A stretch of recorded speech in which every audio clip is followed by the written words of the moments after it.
సభంతా ఎలాగుంది, ఏ విధంగా ఉంది? ఏనాడు విడిపోను సంబంధము. అవును. మంగా తల్లి బావలు ఆ మంగాదేవుని పెళ్లి సూపులు చూట్టాకొచ్చారు. అవును. మంగమ్మ తల్లికి వస్తువులు ఎడతారు.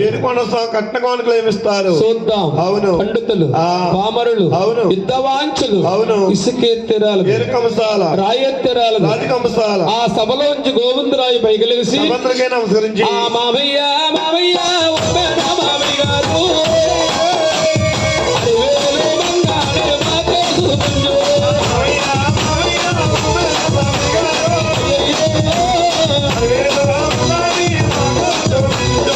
నచ్చితే చేసుకుంటాం మామయ్య, నచ్చబోతే వెళ్ళిపోతాం మామయ్య, మీ పద్మాశ్రీని శుభించమన్నారు. ఇదేంటల్లుడు, నా కుమార్తెను మీకు శుభించపోతే ఎవరు శుభించుకోను అని మంగాదేవుని ముత్తాబు చేయమని చేస్తారు. శుభకాంతల ముందుగా ముస్తాబయ్యా. మంగమ్మ తల్లి పెళ్లి శుభ్రు ముత్తాబు చేస్తున్నారు. ముచ్చు మంతా పశువు మగమంతు సాయ ఆ తల్లి మంగమ్మ ముస్తాబులౌతే Come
on.